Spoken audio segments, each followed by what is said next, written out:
Here we go. Who's going to the finals and who I got? I usually wait to game one. I'll explain that at the end of the video if you guys stick around. And my shorts, I forgot about the Pacers and the Bucks, so let's start off with them. Game one, pretty much the offense of the Pacers looked like it was too much for the Bucks and Giannis especially. Tyrese Halliburton was talking shit to Dame. Dame's like, I'll beat your ass. I think he practices boxing on his off time, so I don't know if you want to do that, Tyrese. But who cares? He's still, the Pacers whooped that Bucks ass, so you got to take that loss no matter what. The question for the series is going to be the health of Damian Lillard, because even if he comes back and he's not 100%, that's still not going to be enough, because the Pacers' offensive pace was like top 5. They're top 10 in offensive overall. I like how they feed the post to Pascal Siakam on the block, the pick and rolls with Tyrese Halliburton, quick pop-up threes by Miles Turner, the rim running by Obi Toppin. Mathurin can be a scoring threat in the half court. And then TJ McConnell being scrappy defense and hitting timely shots. This is a very good Pacer team. And I don't trust Doc Rivers. At the end of the day, he's known for not making good adjustments. When he was with the Clippers, he never made any right matchup moves. So that's going to hold him back. But one thing about me in playoffs is star power, who's the deepest, has a rotation bench, defensive matchups and matchups in general, personnel when they play in the series, and coaching adjustments. That's how I feel like you win championships. You know, star power is probably the most, one that stands out the most. And they got Giannis, right? The best player on the court for the Milwaukee Bucks. What I'm worried about is during game one, it was like the first or second quarter, this dude looked tired and was drenched in sweat. Literally, you see it in the TV falling on the floor because he's doing defense and he's playing offense. That's what I like about Giannis. He plays 110%. And nobody on the Pacers is stopping Giannis. He's getting his 30 no matter what. I mean, you could throw Miles Turner on him, Pascal Siakam. But when he gets the ball and goes fast breaks, or when he attacks the rim with his Euro step, it's fucking unstoppable. But how long is that going to last you? And this is when Dame comes in, right? Dame's going to have to average 30 points and 5 assists. Kyle Kuzma, 22 minutes, 0. That shit ain't cutting it. He needs to average 20 points this whole playoffs, or 18 points. He needs to be the third option. Chris Middleton, health was an issue. That's why he wasn't able to play for the Bucks. Other than that, when he played, he'll get you a nice 15, 20 points, because you need that in the playoffs. If you got Dame and you got Giannis and you got no one else after that, the Bucks are screwed. And you've seen it in game one without just Damian Lillard. Gary Trent Jr. has to play better. Portis has to play better. And he has to hit more threes, because there's going to be a lot of pick and roll situations with Bobby Portis. Kevin Porter Jr. is going to have to play more smarter with the basketball if he's going to be playing the point guard minutes. And don't be surprised if you see Pat Covington make his way back into the rotation. And I do like Green. He's a solid player for the Milwaukee Bucks. But I don't expect Doc Rivers to make these smart moves. I expect the Pacers to really, because the Bucks cannot go outscoring, or this series can't be, let's try to outscore the Pacers. They ain't happening with the Bucks. Not with the volume of threes that the Pacers shoot. Anyways, I still got the Bucks, though, to win this series in 7, just because the star power of Giannis and Dame, I think, is going to be too much, overwhelming when you get to that game 6 and game 7 of the playoffs. If the Pacers are up 2-0 against the Bucks, then there's a case maybe that the Pacers are probably just winning in 5 or 6, but I expect it to go back to 1-1. Like I said, it all depends on Damian Lillard. Because if you're banking on Doc Rivers to outcoach anybody in these playoffs, I don't think that's a good recipe to win. So give me the Bucks, though, still just barely beating the Pacers in 7 games. Let's go to the easy one. Cavs and Heat. Shout out to the Cavs. 60-win season. Kenny Atkinson's been a good coach since he was with the Nets and he had D'Angelo Russell balling. And look how he has the Cavs balling, right? Donovan Mitchell has been a part of 60-win teams, 50-win teams with the Utah Jazz, but always gets eliminated in the first or second round. This ain't the case this year. You need Tyler Hero to average 40 points. You need Bam Adebayo to average 20 points. You need Andrew Wiggins to average 20-something points. And I do think Eric Spoelstra can, with his coaching, his adjustments, can definitely steal a game. I wouldn't be shocked if game 2, the Miami Heat win that game. But it's going to be a gentleman's sweep. Give me the Cavs in 5. When Max Strus came back during the end of the season and they traded for Hunter, those were their missing pieces. To get a sharpshooter like Strus back, to have a guy like Ty Jerome off the bench, and then trade for Hunter, who's probably could be 6th man of the year, on top of Darius Garland and Donovan Mitchell, who are so quick, nasty with dribbling, and Garland's passing ability to Evan Mobley, Jared Allen, and defensive twin towers back there with them too, is going to overwhelm any team in the playoffs. And they look like they're ready to take that next step. Give me the Cavs beating the Heat in 5. Another sneaky good series. The Knicks and the Detroit Pistons. The youth of the Pistons clearly showed, right? A 21-0 run to end it in like the fourth quarter. They're up 9 with like 5 minutes left to go in the fourth quarter. The Knicks, they are healthy though. Mitchell Robinson is back. Jalen Brunson is back. They have pretty much their full lineup in full effect. I like that. Tobias Harris is a good vet. You have Beasley as a good vet. And you have you just have a lot of scrappy guys. With Stewart, who's almost like a baby Draymond Green, who will fight anyone at any second. And then you have Dennis Schroeder, who can give you 10, 12 minutes off the bench, 15 minutes, has a good point guard if Cade Cunningham is struggling. But Detroit should have clearly won this game. And the fact that they didn't take this game 1, I think is going to hurt them a lot in this series, because you want to make a statement as a young team, especially playing the New York Knicks, who has high hopes and people expect them to make a deep playoff run. And to win that game, and let's say you win game 2 in Detroit, Detroit going back to Madison Square Garden, being up 2-0 against the Knicks, sounds way better than you possibly being down as a Detroit Pistons 0-2. And now you got to go to Madison Square Garden to play the New York Knicks. Because I think the Knicks are going to win game 2, because of game 1 should have been the Detroit Pistons. Give me the New York Knicks in 6 games. I just think the star power of Jalen Brunson's too much. The defensive adjustments for Thibodeau is going to be just pretty much shutting down Cade Cunningham to where he has to probably be a pass-first point guard more than a score-first, which he can, because the first game he did average like 11, 12 assists. But that's just too much defense from the New York Knicks.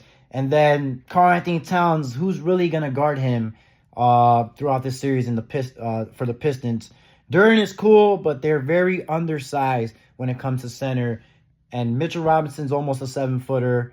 Or I think he is like 6'11", and then Karl-Anthony Towns, and then just the scoring from Jalen Brunson. I just think the Knicks are going to win this in 6. If, like I said, Detroit won that first game, totally different story.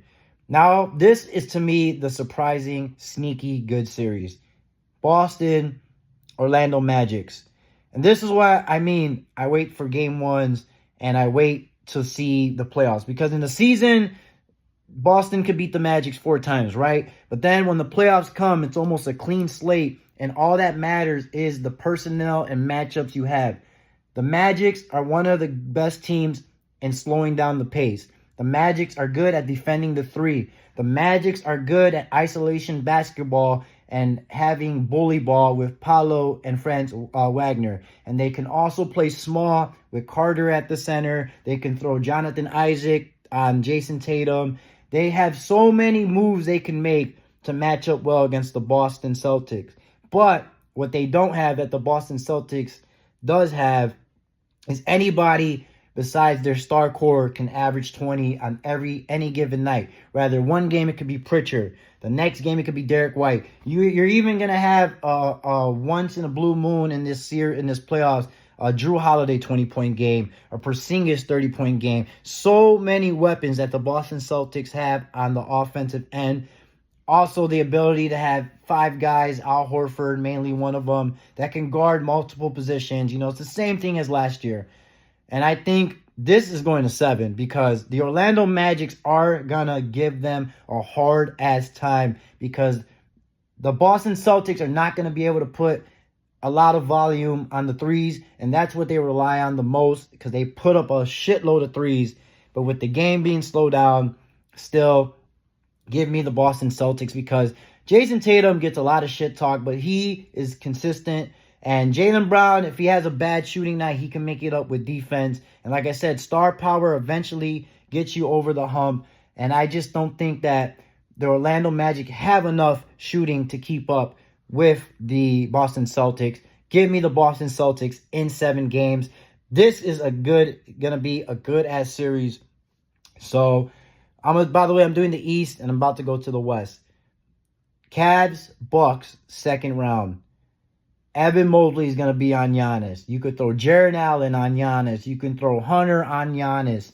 You got so many bodies that you can throw that's length, big on Giannis.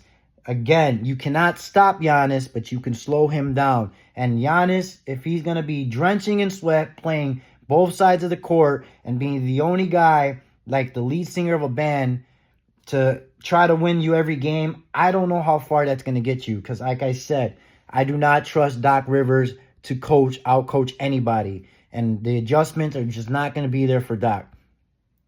Give me the Cavs in 6 or 5 games against the Milwaukee Bucks.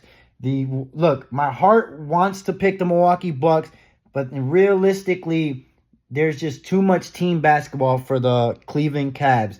You don't need Donovan Mitchell to average 40, but it's going to be a luxury that he can one night get you 30 or 40. You don't need even 10 points from Darius Garland, but you're going to get nights where he has double-doubles and assists and points. Same thing with Jared Allen. Same thing with Mobley. Same thing with Max Strus, Ty Jerome, Hunter. There's so many guys, just like the Boston Celtics, that can give you anything any given night. The Milwaukee Bucks do not have that. Pat Covington can't give you 20 a night. He's not even playing right now. Kyle Kuzma is doing 0-0-0-0-0 in 22 minutes right now. So there ain't much to say about him. He's got to average 20 points his whole playoffs. In order for the Milwaukee Bucks to pretty much beat the Cleveland Cavs, Giannis has to average 30 to 35, double-double. Damian Lillard is going to have to average 30, and Kyle Kuzma or someone's going to have to average 20 because the defense is going to get exposed for the Bucks. Their age is going to show against the Cleveland Cavs with the pick and rolls that Donovan Mitchell and Darius Garland are going to do against Damian Lillard. They're going to isolate Damian Lillard and show that, hey, this guy's a 34 point guard who can score, but can he keep up with Darius Garland and Donovan Mitchell? I want the Bucks, but I think this is the year for the Cavs. Cavs are going to advance, beat the Bucks in 6 games. Now we got Boston and Knicks. This is going to 7. My gut wants to pick the New York Knicks, but I don't think the New York Knicks can shoot threes with the Boston Celtics. So give me the Celtics in 6 games. The only thing I see for the New York Knicks that can give them a chance is just like the Magics. They have good defensive personnel to throw at Jason Tatum and Jaylen Brown. Rather, if it's Mikal Bridges, OG Anunoby. Karl-Anthony Towns to me is almost unguardable. Yes, but then again, they have Porzingis who's a 7-footer and is lengthy. So he could kind of, alter Karl-Anthony Towns' shot, rather if it's in the post-up or shooting threes. But as far as grabbing boards, bigger body, Karl-Anthony Towns is going to get 12 to 13 rebounds in that series. Jalen Brunson's going to get his 25. Like I said, I wouldn't be surprised if the New York Knicks do beat the Boston Celtics. But the same thing, the Boston Celtics just play too consistent. They shoot a lot of threes. They have any guy who can get you 25 a night. They have defensive guys who are all defensive. Same thing with the New York Knicks, though, and OG Anunoby and Mikal Bridges. But Derek White, Drew Holiday, just so many guys. Man, this is a tough one. I'm not going to lie. The more I'm thinking about it and talking about it, this can go either way. So, still, I just think Boston is still there. And I just think that the long minutes of the New York Knicks and just the stagnant offense of half court that the New York Knicks can sometimes get into is just not going to match up well against the Boston Celtics fast pace. Unless they can control the pace this whole series, then the Knicks are going to win. But if they don't, and Jalen Brunson having MVP type of play. But this is definitely almost like a conference finals. I got the Boston Celtics in 7. barely just beating the New York Knicks. And then we got the first, I guess now thinking about it, you're like, wow, this guy just pretty much picked the first seed and the second seed best teams. Look at this guy. Does he know basketball? Yes, I do. I think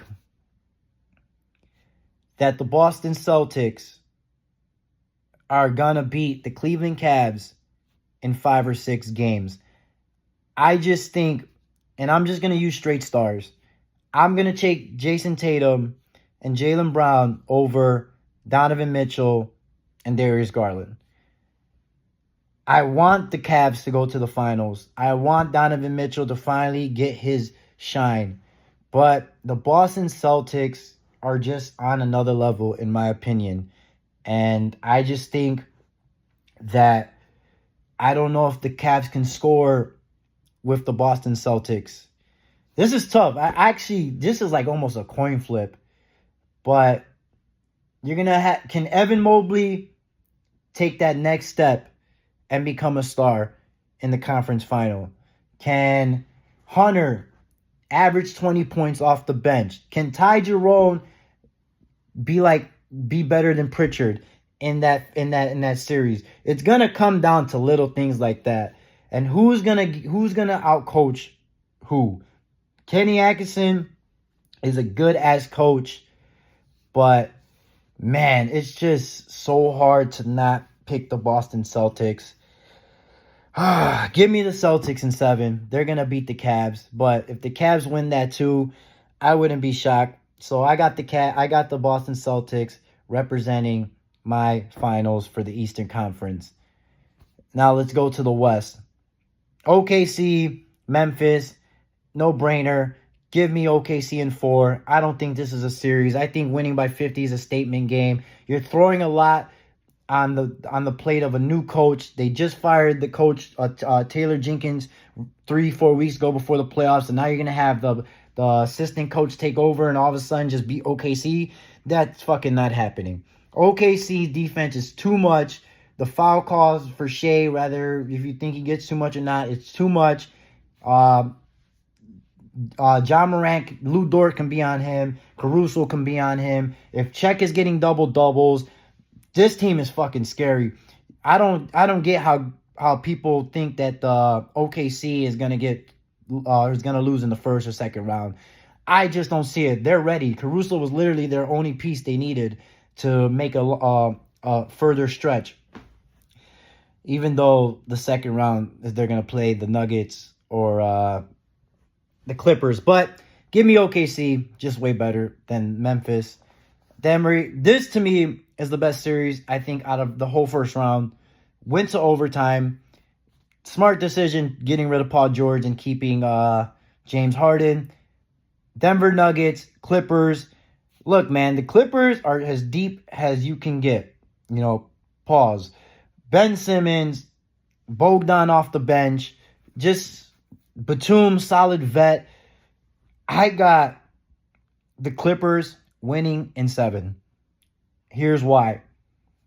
Joker's going to do his thing. He's going to average his triple-double. I just think if you can get this series to a Game 6 or a Game 7, I think Kawhi is going to show up. And I think Kawhi in a Game 6 or Game 7 is going to be too much for the Denver Nuggets.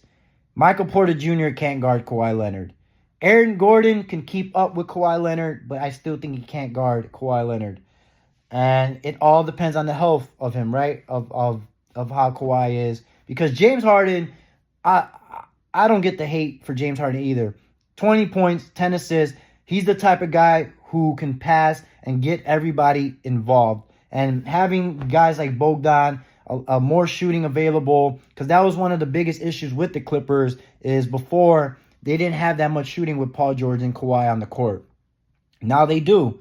And now you can, so now, for example, Kawhi or James can attack the rim and you can dish it out and you have sharp shooters. Same thing when they're not playing. You can have Ben Simmons play 10 minutes when James Harden or Kawhi is not on the court, and he can dish out and get guys open. You have a Zubac who can give you double-doubles, or if you need to play a bigger lineup, you can throw Zubac. You also can play a smaller lineup and have Zubac not in there. There's just so many options for the Clippers. Same thing with the Nuggets. But I'm going to do the same thing that I did with Memphis. That is asking for a lot to have an assistant coach take over a head coach, who especially is Mike Malone, who just got fired, and you expect this coach to take them all the way to the finals.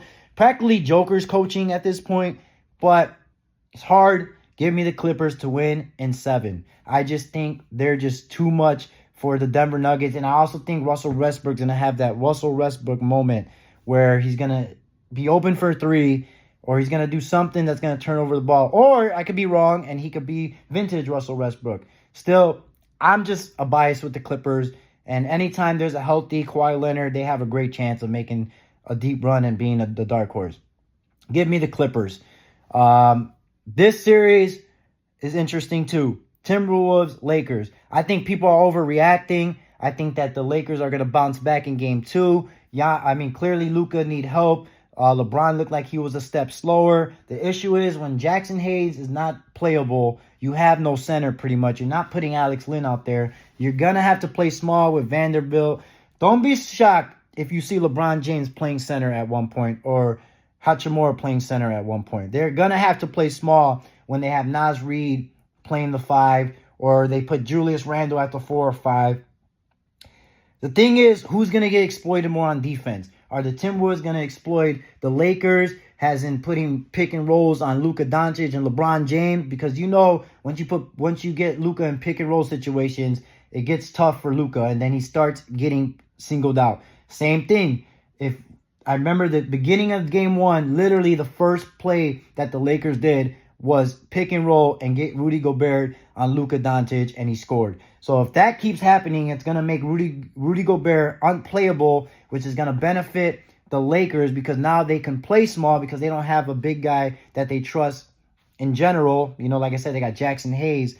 But Jackson Hayes still is a good rim runner and could give you 15, 20 minutes. I got the Lakers in 6. I like Anthony Edwards. I do think that Minnesota is, on paper, probably the better team overall as far as having Jalen McDaniels, because he had 25 points. Is he going to have average 20 to 15 points every game? You got to ask yourself that. But I don't know. I just think the Lakers are going to pull it off. I just think that it's going to be weird basketball they're going to play. They're pretty much going to be playing isolation basketball with Luka, LeBron, and Austin Reeves. Like, it's your turn, it's your turn, it's your turn. But I still think that's enough because Luka in the playoffs is something else. Same thing with Anthony Edwards.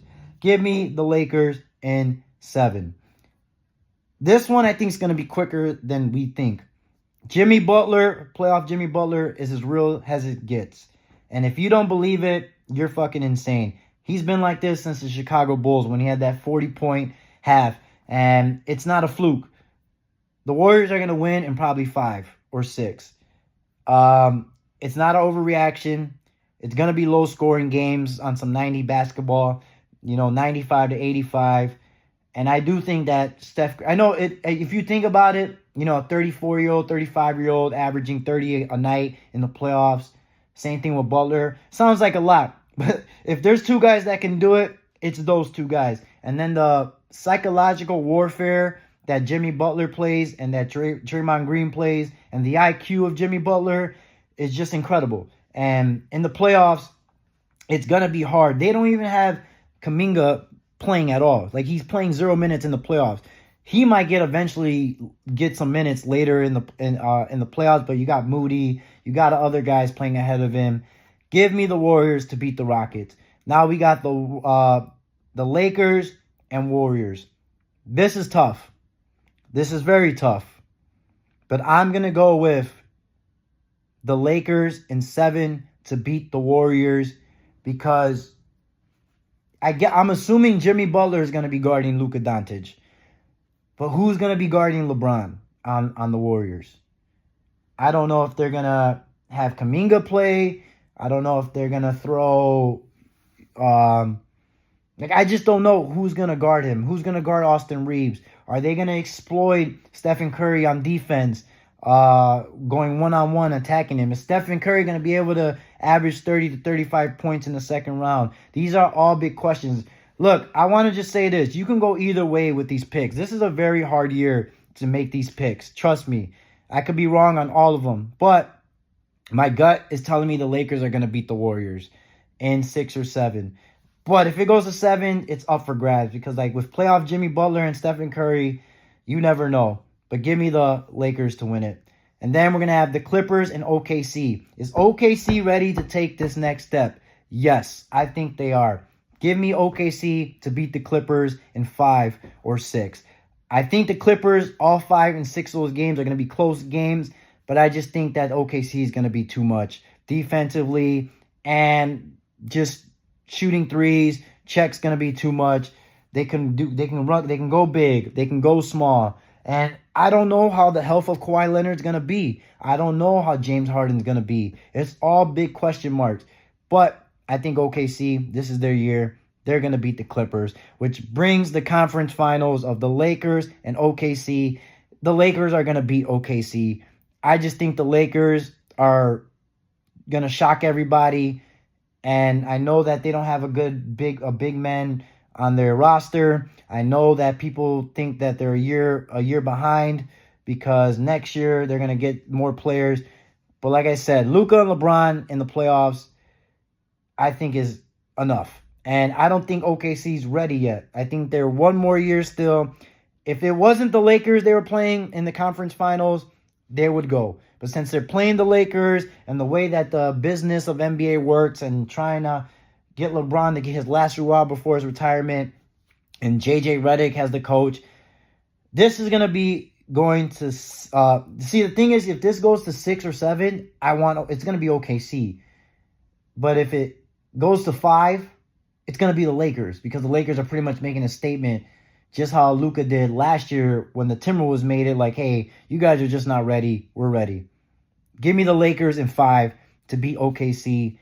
Now we got a Los Angeles Lakers and Boston Celtics finals.